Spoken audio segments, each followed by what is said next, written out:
السلام عليكم ورحمة الله وبركاته. وعليكم السلام وعليكم ورحمة الله السلام ورحمة وبركاته. الله ازيك وبركاته. يا شيخنا؟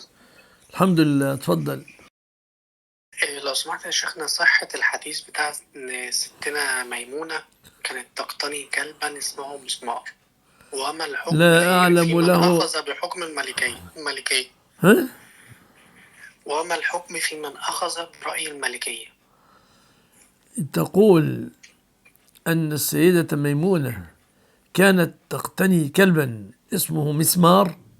أول نعم. مرة أسمع عن هذا الحديث، ما نعم. أعرف سنده، ما وقفت له على سند، ممكن تراجعه، لكن أنا لا أعلم شيئا عنه.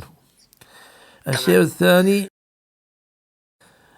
الرسول صلى الله عليه أخذ برأي وسلم الملكية. نعم. الرسول صلى الله عليه وسلم يقول: من اقتنى كلبا إلا كلب صيد أو حرث أو ماشية فإنه ينقص من أجله كل يوم قيراط، نعم. وإلا كلب صيد أو حرث أو ماشية ينقص نعم. من أجله جزاك كل الله يوم خير. قيراط. الله يسلمك. جزاك الله خير. وإياك وإياك.